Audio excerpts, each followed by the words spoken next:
القرآن يوحدنا لطريق الخير يوجهنا الله تعالى أنزله ورسول الله معلمنا القرآن يوحدنا لطريق الخير يوجهنا الله تعالى أنزله ورسول الله معلمنا لعنه الله وقال لأتخذن من عبادك نصيبا مفروضا۔ اللہ نے اس پر لعنت کی اور اس نے کہا میں تیرے بندوں میں سے ایک مقرر حصہ ضرور لے کر رہوں گا۔ اللہ نے اس پر لعنت کی، کس پر لعنت کی؟ شیطان پر۔ یہ شیطان کی دوسری صفت ہے۔ یاد رکھیے صفت محمود بھی ہوتی ہے، مذموم بھی ہوتی ہے۔ تو شیطان کی صفات تو مذموم ہی ہے۔ پہلی صفت کیا تھی اس کی؟ مرید، اور یہاں دوسری کیا؟ ملعون۔ اور لعنت کا کیا مطلب ہوتا ہے؟ اللہ کی رحمت سے دور ہونا۔ سورۃ الحجر میں آتا ہے وَإِنَّ عَلَيْكَ اللَّعْنَةَ إِلَىٰ يَوْمِ الدِّينِ، اور بے شک تجھ پر قیامت کے دن تک خاص لعنت ہے۔ شیطان پہ لعنت کی وجہ کیا تھی؟ کیونکہ اس نے اللہ کے حکم سے سرکشی کی تھی۔ جب اللہ نے اس کو سجدہ کرنے کا حکم دیا تو اس نے سجدہ نہیں کیا، حالانکہ وہ اللہ کو مانتا تھا، اللہ کو رب مانتا تھا اور مانتا تھا وہ خالق ہے۔ اس نے کہا تھا خلقتنی من نار، خلقتنی، تو نے مجھے پیدا کیا۔ اس کا مطلب اللہ کو مانتا تھا، اللہ سے ہم کلام بھی ہوا اور اس کے باوجود سرکش ہو گیا۔ اور اس نے کیا کہا؟ وقال لأتخذن من عبادک نصیبا مفروضا، کہنے لگا کہ میں ضرور، قسم، یہ لام قسم کا ہے، لازمی طور پر۔ اس جملے میں 3 مؤکدات ہیں، لام تاکید، نون تاکید اور قسم جو مقدر ہے، یعنی اس کے اندر چھپی ہوئی ہے۔ کہنے لگا میں ضرور بضرور تیرے بندوں میں سے ایک مقرر حصہ پرسنٹیج لے کر رہوں گا۔ لے کے رہوں گا کیا مطلب؟ اپنے رستے پہ چلاؤں گا اور جہنم میں لے کے ساتھ جاؤں گا۔ خود تو ڈوبے ہی تھے صنم، تم کو بھی لے ڈوبیں گے۔ خود تو بگڑا، خود تو لعنت اٹھائی اور ساتھ اوروں کو بھی لے کے جانا چاہتا ہے۔ اور نصیب مفروضہ یعنی معلوم حصہ، طے شدہ حصہ، متعین حصہ۔ مقاتل بن حیان کہتے ہیں کہ ہر 1000 میں سے 999 لوگ اور جو یاجوج ماجوج میں سے بھی ہوں گے۔ اور اس کا پلان کیا ہے؟ ہی تھنکس بگ، کہ ایک بڑی مخلوق کو گمراہ کرنا۔ میں نے، ہم جب دین کی دعوت دیتے ہیں تو ہم کہتے ہیں ایک شخص بھی مسلمان ہو جائے تو نجات ہو جائے گی ہماری، کافی ہے۔ آگے نہیں سوچتے اور نہیں سوچتے، مزید نہیں سوچتے، نیکی کا کام تھوڑا سا کر کے اس میں اطمینان سے بیٹھ جاتے ہیں، راضی ہو جاتے ہیں۔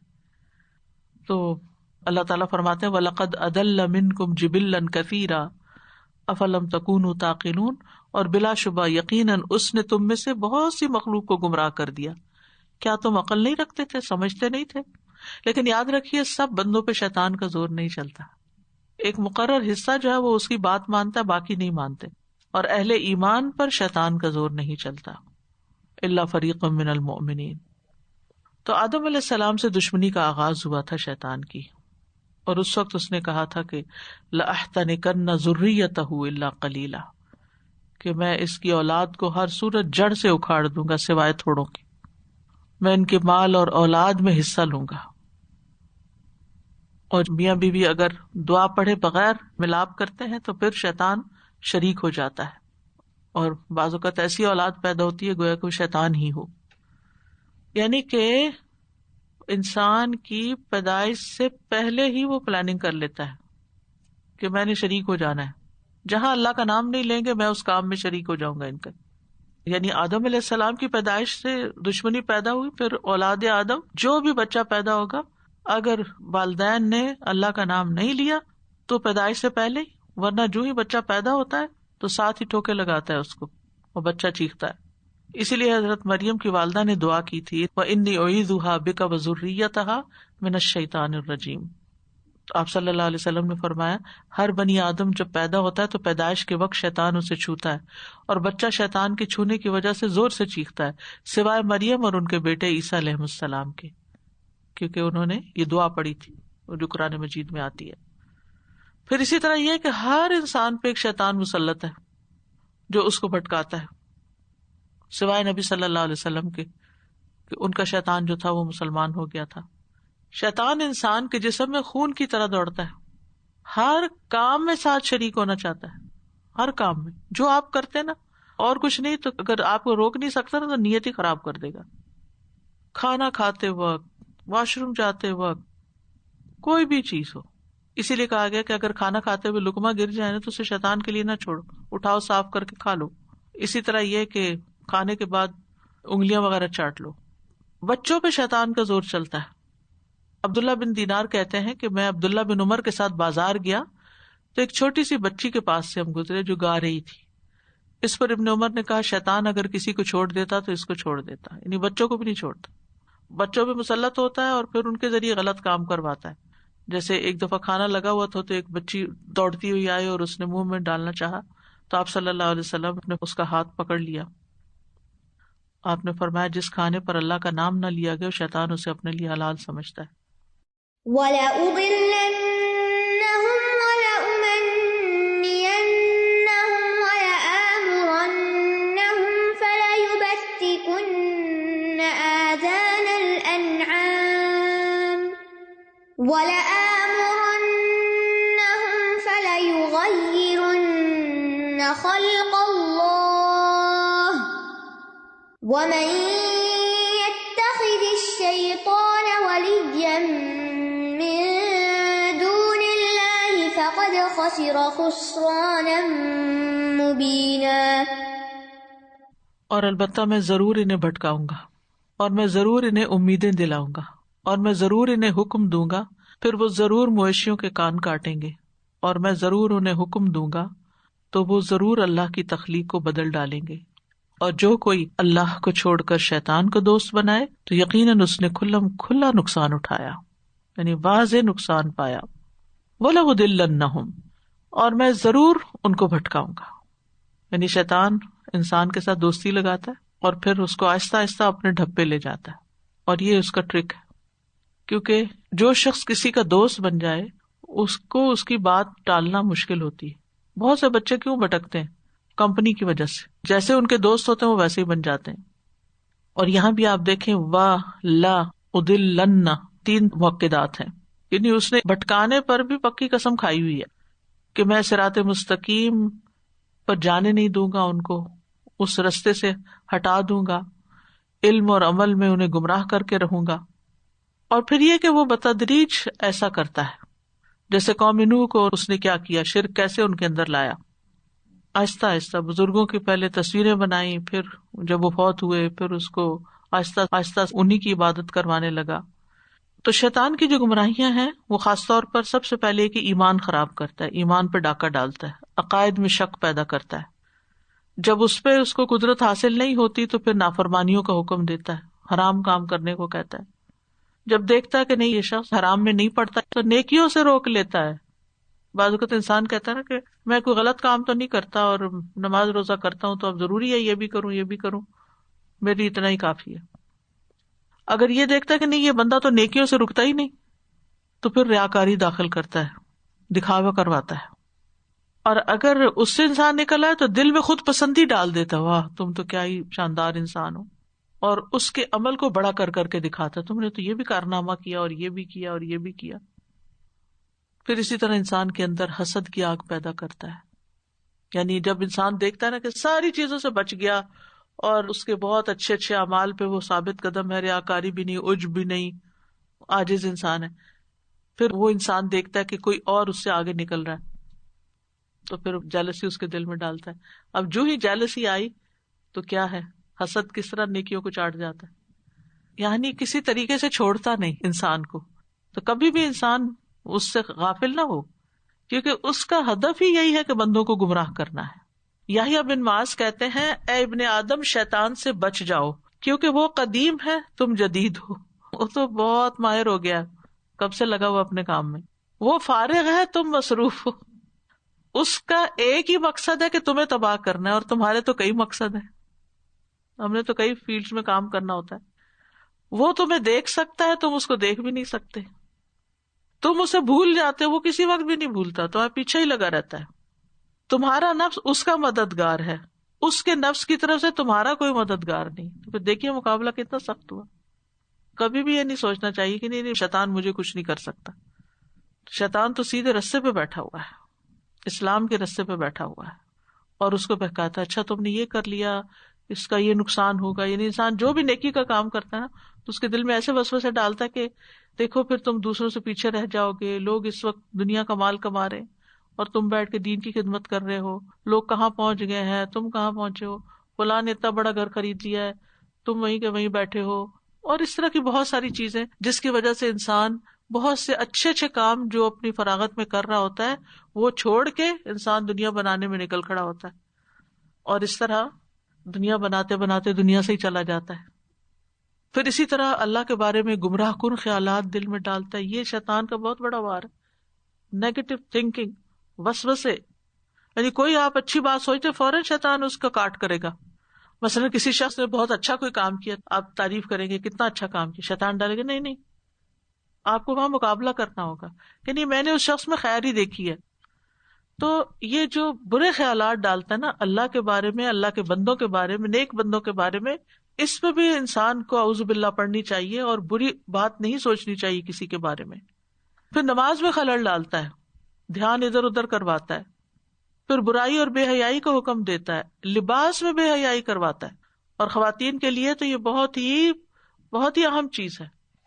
ریویلنگ ڈریسز, پوری ہو جاتی ہیں خواتین, لیکن ایسے بازوؤں والے کپڑے پہنے ہوتے ہیں کہ سب کچھ ننگا ہو رہا ہوتا ہے. اللہ رحم کرے. یعنی مجھے کبھی سمجھ نہیں آتی بعض اوقات کہ ہم اپنا جسم کیوں دکھانا چاہتے ہیں, اس میں کیا خوبصورتی ہے, اس سے کیا حاصل ہوتا ہے, اس سے کون خوش ہوتا ہے, یا شیطان کے چیلے. ایمان والوں کو تو ایسے نہ ڈریسز اچھے لگتے ہیں نہ کسی کو پہنا ہوا دیکھ کے اچھا لگتا ہے. اگر آپ کے دل میں ایمان ہے نا تو کوئی ٹائٹ کپڑا پہنے ہوئے ہو یا ننگا ہو رہا ہو پہن کے تو آپ کا دل بھی نہیں کرے گا اس کو دیکھنے کو. خوبصورتی تو کہاں لگے گی. تو لوگوں کے جسموں میں اٹریکشن کا ہونا کسی کے لیے کتنا بڑا فتنہ ہے. وہ حیا ہی نکل جائے, اپنی اولاد کے سامنے ٹائٹ کپڑے پہن کے خواتین پھرتی ہیں, بچوں کے اندر کیا حیا رہے گی. پھر اسی طرح جو بھی برے کام ہے نا, جب انسان برا کام کر لیتا ہے تو انسان کے اندر تھوڑی سی شرمندگی آتی ہے, تو کہتے نہیں یہ سبھی کرتے ہیں تم اکیلے تھوڑی ہو. اس خیال کو ہی ختم کر دیتا ہے. پھر عداوت اور دشمنی پیدا کرتا ہے, دیکھو فلاں نے تمہارے ساتھ کیا کیا, یہ تمہارے بہن بھائی کو تمہارا کوئی خیال نہیں ہے, تمہاری ماں نے بھی تمہارے ساتھ بڑی زیادتی کی, باپ تو تمہیں پوچھتا نہیں, شوہر تو تمہیں ایسا ملا, ہر وقت کسی نہ کسی کے خلاف, اولاد تمہاری ایسی ہے. تو یہ ہر ایک کے بارے میں بری بات دل میں ڈال کے تو دل کو جلاتا ہے. پھر اسی طرح علم والوں کو بھی نہیں چھوڑتا. وہ سورۃ الاعراف میں آتا ہے نا, وَاتْلُ عَلَيْهِمْ نَبَأَ الَّذِي آتَيْنَاهُ آيَاتِنَا فَانسَلَخَ مِنْهَا فَأَتْبَعَهُ الشَّيْطَانُ فَكَانَ مِنَ الْغَاوِينَ. علم والوں کو بھی بھٹکاتا ہے. کوئی یہ نہ سوچے میں نے قرآن پڑھ لیا اب تو میں نہیں بھٹک سکتی, ان کے پیچھے بھی آتا ہے اور لوگوں کو فتنے میں ڈالنے کے لیے اپنے لشکر بھیجتا ہے. نبی صلی اللہ علیہ وسلم نے فرمایا بے شک ابلیس کا تخت سمندر پہ ہوتا ہے, پس وہ اپنے لشکروں کو بھیجتا ہے تاکہ لوگوں کو فتنے میں ڈالیں. پس ان لشکروں میں سے اس کے نزدیک سب سے بڑے مقام والا وہ ہوتا ہے جو ان میں سے سب سے بڑا فتنہ ڈال کے آتا ہے. پھر اسی طرح شرک پہ ابھارتا ہے, عورت کے ذریعے گمراہ کرتا ہے, اور بھی بہت سے اس کے مکر و فریب ہیں. وَلَأُمَنِّيَنَّهُمْ, اور میں انہیں ضرور لمبی آرزو میں مبتلا کروں گا. امیدیں دنیا کے بارے میں, سب سے پہلے تو لمبی عمر کی آرزو. ابھی کافی زندگی پڑی ہے, ابھی تو ہماری عمر ہے, ہم یہ بعد میں کر لیں گے, نیکیاں بعد میں کر لیں گے, ابھی یہ کر لو, ابھی وہ کر لو, نیک عمل بعد میں کر لینا, پھر توبہ کر لینا. یعنی برے برے کاموں کو اس کے لیے خوبصورت بنا کے, گناہوں کو معمولی بنا کے گناہ کرواتا ہے. وہ کہتا ہے کہ حج کر لینا تو معاف ہو جائیں گے, رمضان آئے گا تو معافی مانگ لینا, عمرہ کر کے چلے جانا, ابھی کر لو جو کرنا ہے, دنیا کے مزے اڑا لو. اور تم کوئی کبیرہ گناہ تو نہیں کر رہے, یہ چھوٹے چھوٹے گناہ تو سبھی کرتے ہیں. آدم علیہ السلام کو کس طرح بہکایا تھا اس نے, آدم علیہ السلام اور حوا علیہ السلام کو قسمیں کھا کے, وعدے کر کے, اور جھوٹی امیدیں دلا کے, اور خیر خواہ بن کے. فَدَلَّاهُمَا بِغُرُورٍ. تو شیطان کا یہ کام ہے, برے اعمال مزین کرتا ہے, خواہشات کے ذریعے حملہ کرتا ہے. یعنی خواہشات پہ اگر کوئی کنٹرول کر لیتا ہے نا تو شیطان سے بچ سکتا ہے. پھر جن چیزوں کو ہم حقیر سمجھتے ہیں یہ تو معمولی بات ہے, ان کے ذریعے انسان کے اوپر قابو پاتا ہے. وَلَآمُرَنَّهُمْ فَلَيُبَتِّكُنَّ آذَانَ الْأَنْعَامِ، اور میں ضرور انہیں حکم دوں گا. سب جگہ تینوں تاکیدیں. فَلَيُبَتِّكُنَّ، پھر وہ ضرور کاٹیں گے. آذان الانعام، جانوروں کے کان. بتک کا مطلب ہوتا ہے کاٹنا. یہ اصل میں تھا فَلَيُبَتِّكُونَنَّ، لیکن پھر سہولت کے لیے یبتکن آیا. عربوں کے ہاں یہ تھا کہ جب کوئی، یعنی جیسے اونٹنی ایک مخصوص تعداد میں بچے پیدا کر دیتی تو اس کا کان کاٹ کے بتوں کی نظر اس کو چھوڑ دیتے تھے. جیسے قرآن مجید میں آتا نا، ما جعل اللہ من بحیرۃ ولا صائبۃ ولا وسیلۃ ولا حام، اللہ نے نہ کوئی کان پھٹی اونٹنی مقرر کی، نہ کوئی سانڈ چھٹی ہوئی، اور نہ کوئی اوپر تلے بچے دینے والی، اور نہ کوئی بچوں کا باپ اونٹ. یعنی یہ عربوں کے ہاں عام تھا کہ اپنے ہی مویشی جانوروں کو بتوں کے نام پہ وقف کر کے نہ ان کا دودھ پیتے، نہ سواری کرتے، نہ ان سے کوئی کام لیتے، اور یہ شیطانی عمل تھا. وَلَآمُرَنَّهُمْ، اور میں ضرور انہیں حکم دوں گا. فَلَيُغَيِّرُنَّ خَلْقَ اللَّهِ، تو وہ ضرور اللہ کی خلق کو بدل دیں گے. اس سے ایک معنی لیا گیا کہ اللہ کا دین بدل دیں گے، یعنی بدعت ایجاد کر لیں گے. دوسرا یہ کہ جانوروں کو خسی کر دیں گے، یعنی جانوروں کی میوٹیشن کر دیں گے. تیسرا یہ کہ جسم کو چھیل کر سرما بھریں گے، یعنی ٹیٹوز بنائیں گے. یہ صحابہ وغیرہ کے اقوال ہیں. ٹھیک ہے، اس زمانے میں تو یہی تبدیلی ہوتی تھی نا. آج پلاسٹک سرجری کے ذریعے کیا کیا نہیں ہو رہا. کوئی اپنی آنکھوں کی سفیدی کو لال کروا رہا ہے، اور کوئی اپنے ناک کی شیپ بدل رہا ہے، اور کوئی چہرے کے اوپر ٹیٹوز بنوا رہا ہے، اور کوئی اپنی جنس تبدیل کر رہا ہے، لڑکے سے لڑکی، لڑکی سے لڑکا بن رہا ہے، کوئی اپنے جسم کو چھدوا رہا ہے. تو تخلیق کو بدلنے کی کئی صورتیں ہیں. ایک ہے فطرت بدلنا، کہ توحید کی بجائے شرک کرنے لگے لوگ، فطرت سے ہٹ جائیں. کیونکہ ہر بچہ اسلام پر پیدا ہوا ہے، تو وہ بڑا ہوتا ہے تو والدین کے انفلوئنس اور معاشرے کے انفلوئنس سے اس کو ہٹا دیتا ہے اس رستے سے، وہ دین حنیف سے بھٹک جاتے ہیں. اسی طرح دوسرا قول جو ہے، ایسی تبدیلیاں کرنا جسم میں جس سے شریعت نے منع کیا ہے، جیسے بالوں کے ساتھ بال میں لانا. اپنے بال تو چھوٹے ہیں تو بال میں لا کے ان کو لمبا کرنا یا جوڑا بنانا، تو وہ پتہ چلے کہ جی بہت بڑے زیادہ بال ہیں، کیونکہ بال عورت کے حسن ہوتا ہے. اسی طرح بھویں بنانا. صرف دو صورتیں ہیں، ایک یہ کہ بھویں اتنی لمبی ہو کہ آنکھوں میں پڑ رہی ہوں، جو ایک ایکسیپشنل ہوتی ہے بیماری کے طور پر، بہت بڑے ہو جاتے ہیں بال تو وہ کاٹنے پڑتے ہیں. یا پھر یہ ہے کہ دیکھ کے وحشت آئے کہ یہ شکل ایسی بن جائے کہ جس سے دوسروں کو بہت ہی برا لگے. ادروائز بھووں کو چھوٹا کرنا، کاٹنا، ٹرم کرنا کچھ بھی جائز نہیں. پھر اسی طرح جسم پر گودنے کروانا، یعنی پھول بوٹے بنوانا، اور خوبصورتی پیدا کرنے کے لیے سامنے کے دانتوں میں کشادگی پیدا کرنا، یعنی دانتوں کو گھسوانا وغیرہ. تو یہ ساری چیزیں خلق میں تبدیلی میں آتی ہیں. پھر چہرے پہ داغ لگوانا. جن چیزوں کو بدلنے کی اجازت ہے وہ کیا ہے، جیسے بال کاٹنا، بغلوں کے بال صاف کرنا، زیر ناف بال صاف کرنا، ناخن کاٹنا، یہ خلق میں تبدیلی نہیں ہے. ان کی اجازت دی گئی ہے کیونکہ اس میں بہت سی مصلحتیں ہیں، فائدے ہیں. تو اللہ کی تخلیق پر، اللہ نے ہمیں جس طرح پیدا کیا ہے اس پر راضی نہ ہو کے دینا، یہ اس میں آ جاتا ہے. وَمَن يَتَّخِذِ الشَّيْطَانَ وَلِيًّا، اور جو شیطان کو دوست بنا لے، من دون اللہ، اللہ کو چھوڑ کر، فقد خسر خسرانا مبینا، بہت بڑے خسارے میں پڑ گیا، کیونکہ وہ بھٹک گیا. یعنی جو شیطان سے دوستی کر لے گا، شیطان کی باتیں مانے گا، کیونکہ وہ بندہ دوست نہیں رہتا جس کی بات انسان نہ مانے، لوگ چھوڑ دیتے ہیں ایسے بندے کو. تو شیطان کی دوستی سے مراد شیطان کی اطاعت ہے. یہاں اللہ سبحانہ وتعالیٰ نے ہمیں کیا حکم دیا ہے، ہم شیطان کو دوست بنائیں یا دشمن سمجھیں؟ دشمن سمجھیں. ان الشیطان لکم عدو فاتخذوہ عدوا. ایک اور جگہ بھی آتا ہے، افتتخذونہ وذریتہ اولیاء من دونی وہم لکم عدو بئس للظالمین بدلا. تو کیا تم اسے اور اس کی اولاد کو مجھے چھوڑ کر دوست بناتے ہو، حالانکہ وہ تمہارے دشمن ہیں. وہ شیطان ظالموں کے لیے بہت برا بدل ہے. یعدہم ویمنیہم وما یعدہم الشیطان الا غرورا. وہ ان سے وعدہ کرتا ہے اور انہیں امیدیں دلاتا ہے، اور نہیں وعدہ کرتا ان سے شیطان مگر دھوکے کا. کیسے وعدے کرتا ہے؟ جھوٹے وعدے. یعنی جب وہ برائی کی طرف لے جاتا ہے تو ان کے دل میں تسلی ڈالتا ہے کہ میں تمہاری مدد کروں گا، لیکن عین موقع پر بھاگ جاتا ہے. اور وعد بمانا وعید بھی ہے. وعید کا کیا معنی ہوتا ہے؟ ڈرانا. یعنی انسان جب نیکی کے کام کرتا ہے تو اس کو ڈراتا ہے، خوف میں رکھتا ہے. مال خرچ کر رہے ہو فقیر ہو جاؤ گے، حج پہ جا رہے ہو کیا پتہ مر جاؤ وہاں، یعنی کوئی بھی نیکی کا کام انسان کرنے لگتا ہے تو اس کو اس میں اس کا دل نہیں لگنے دیتا. جیسے نماز ہے، وضو ہے، وضو کو مشکل بنا دیتا. نماز پڑھنے میں دل نہیں لگنے دیتا کہ جلدی سے جیسے قید ہو بندہ، بس جلدی ختم کرے. اسی لیے اکثر لوگ تیز تیز جلدی جلدی پڑھ کے اٹھ جاتے ہیں، حتیٰ کہ ذکر کے لیے بھی نہیں بیٹھتے بعد میں.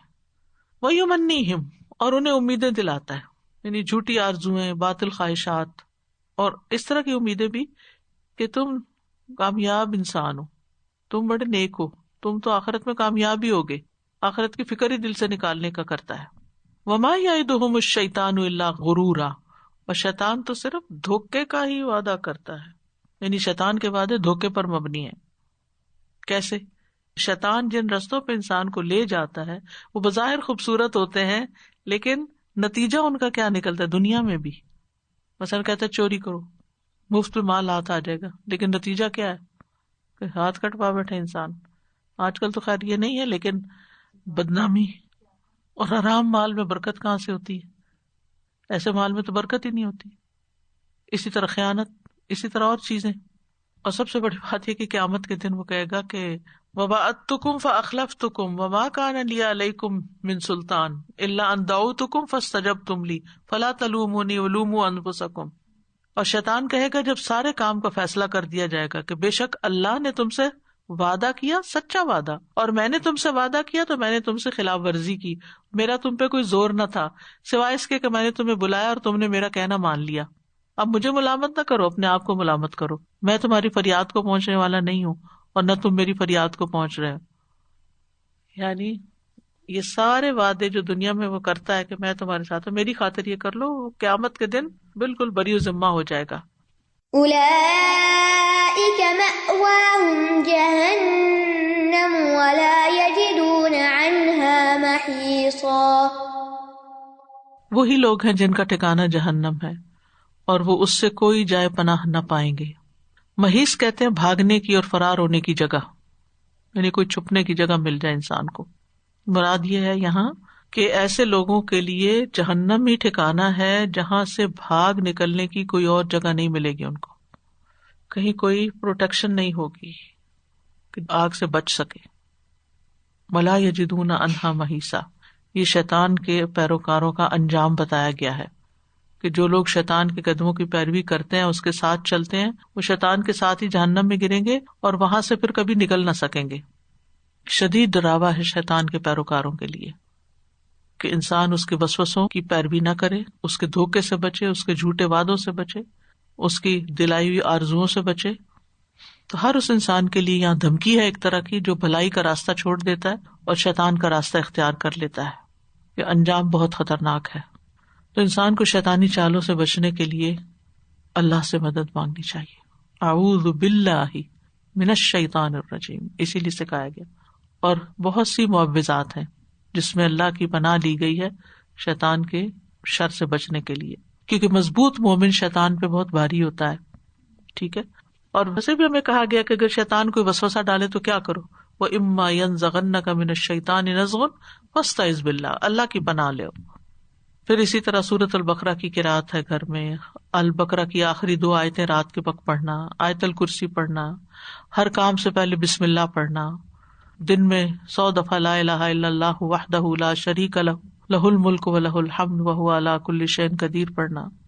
حدیث میں آتا ہے کہ جو شخص یہ پڑھے گا اسے 10 غلاموں کو آزاد کرنے کا ثواب ملے گا، 100 نیکیاں لکھی جائیں گی اس کے لیے، 100 برائیاں مٹا دی جائیں گی، اور اس دن وہ شام تک شیطان کے شر سے محفوظ رہے گا، اور کوئی شخص اس دن اس سے بہتر عمل کرنے والا نہیں سمجھا جائے گا سوائے اس کے جو اس سے زیادہ کرے. پھر اسی طرح گھر سے شیطانی چیزیں نکال دینی چاہیے جن کی وجہ سے شیطان جو ہے وہ گھروں میں بسیرا کرتا ہے، جیسے گھنٹیاں، میوزک، یہ شیطانی اوزار ہیں.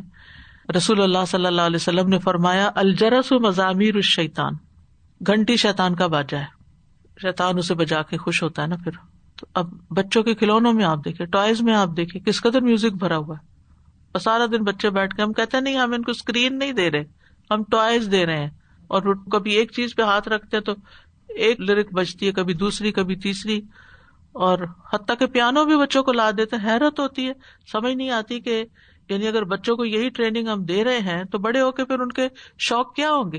پھر آپ انہیں روکیں گے کہ نہیں یہ ٹھیک نہیں ہے، تو آپ نے تو بچپن میں ہی ان کے دماغ میں بٹھا دیا کہ یہی کھیلنے کی چیز اور انجوائے کرنے کی چیز ہے. اسی طرح گھر سے تصویریں اور کتا ان کو بھی نکال دینا چاہیے، تصویریں سامنے نہیں لٹکانی چاہیے، کیونکہ جس گھر میں تصویر ہو یا کتا ہو شیطان کا بسیرا ہوتا ہے وہاں، اور فرشتے جو ہیں وہاں سے چلے جاتے ہیں. تو ان آیات میں ہمیں بتوں کی حقیقت بھی پتہ چلی اور بتوں پر شیطان کا تسلط اور پھر دیگر لوگوں پر بھی شیطان کا تسلط، اور شیطان جو ہے وہ ایک ریالٹی ہے اور اس سے بچنے کی ہمیں تعلیم دی گئی ہے. اور شیطان خواہشات کے راستے سے آتا ہے، جھوٹی امیدوں کے راستے سے آتا ہے، لہذا انسان کو ان چیزوں سے بچنا چاہیے. رحمۃ اللہ وبرکاتہ. استاذہ جی یہ جو آپ نے بتائی ابھی بچوں کے کھلونوں کی بات، کیا ہر گھر کے باہر وہ گھنٹیاں سی لگی ہیں جو ہوا کے ساتھ نہیں ٹنگ ٹنگ ٹنگ ٹنگ مسلسل بجتی رہتی؟ وہ کسی نے صبح ہی مجھ سے پوچھا، جیسے یہ ہم نے پڑھی نا کہ شرک نہیں کرنا چاہیے، اللہ تعالیٰ کے اسماء و صفات میں نہیں کرنا چاہیے، تو کسی نے کہا درود تاج کیوں نہیں پڑھ سکتے؟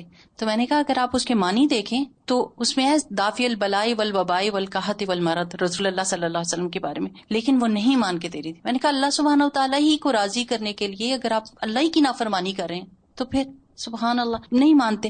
دوسرا استاذہ ایک عورت کی میں دیکھ رہی تھی، اس نے پلاسٹک سرجری کرائی تھی، یہ جو خلق چینج کرنے کی، اور اس کی 10 سے اوپر سرجریز ہو چکی تھی منہ کی، اور اس کا ڈاکٹر کہتا تھا کہ اب اگر تم نے چھیڑا اپنے منہ کو تو تمہارا ناک گر جائے گا، لیکن اس کو ایک ایسا وہ لگن سی لگ جاتی ہے تو ہاں جی. اور اتنا اس کا شکل بالکل جوکر جیسی، اس کی بہن اپنی خود کہہ رہی تھی کہ میں اس کے ساتھ چلنا پسند نہیں کرتی کیونکہ اس نے اپنی شکل کو اتنا بگاڑ دیا کہ اب یہ جوکر لگتی ہے. تو جب اس ہوسٹ تھی اس نے پوچھا کہ تم کیا چاہتی ہو، تو کہتی ہے میں روز چہرے کو اپنے دیکھتی ہوں اور میں کہتی ہوں کسی دن تو میں مطمئن ہو جاؤں، میرا دل بے چین ہے، چونکہ اس نے اتنی خوبصورت شکل کو بگاڑ دیا تھا، اب اس کے لیے کوئی چین نہیں تھا. استغفر اللہ. استاذہ یہ خسی کرنا جو ہے وہ پھر غلط کام ہے؟ حالانکہ یہ تو پیٹس جو رکھتے ہیں گھر میں ہم لوگ تو یہ تو کرواتے ہیں. ہم نے ان کو اپنے لیے ٹوائے بنا لیا، یعنی ان کی فطرت تبدیل کر دی نا. مجھے تو زیادتی لگتی ہے، میرا دل تو نہیں مانتا. یہ السلام علیکم استاذہ جی، یہ پاکستان میں آج کل بڑا ٹرینڈ چل گیا ہے کتے رکھنے کا نا گھر کے اندر. پہلے تو باہر رکھتے تھے، اب چھوٹے چھوٹے وائٹ، اور پھر جب وہیں پہ نمازیں پڑھ رہے ہوتے ہیں وہیں کتا چلتا ہوا جا رہا ہوتا ہے.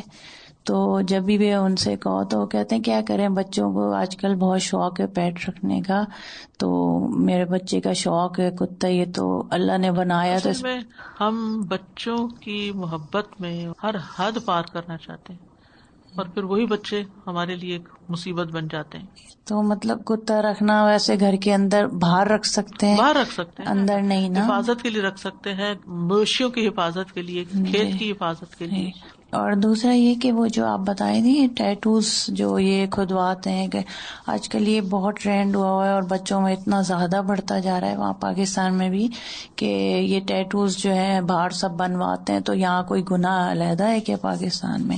تو وہ ان لوگوں نے بنوانے پاکستان اور کسی اور ملک کی بات نہیں ہے، اصل میں تو اللہ کا حکم ہے. جی ہمیں تو اللہ کے حکم کو فالو کرنا، نہ کہ کسی پاکستانی یا غیر پاکستانی. جی بس اپنے لیے بہانہ ڈھونڈتے ہیں. جی وہ جیسے آج کل آستینیں بہت باریک ہیں تو وہاں پہ بنوانا پسند کر رہی ہیں. تو آستینیں بھی نہیں ہیں اب تو، ہے ہی نہیں. جی باریک تو دور کی بات، آستینیں نہیں. السلام علیکم. جیسے شیطان کے بارے میں بتایا نا کہ ہی تھنکس بگ، تو ایک ریورٹ تھے مسلمان ہونے کے بعد ان سے شیخ نے پوچھا کہ آپ کی کیا خواہش ہے؟ انہوں نے کہا میں پورے امریکہ کو مسلمان کر دوں گا. تو سارے شیوخ جو تھے وہ ہنسنے لگے. تو انہوں نے کہا کہ آپ کیوں ہنس رہے ہیں؟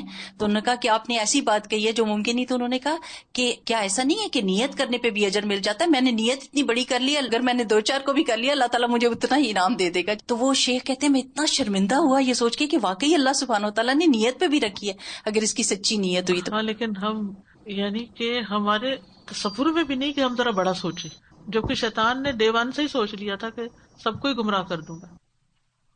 آج کے لیے اتنا ہی کافی ہے.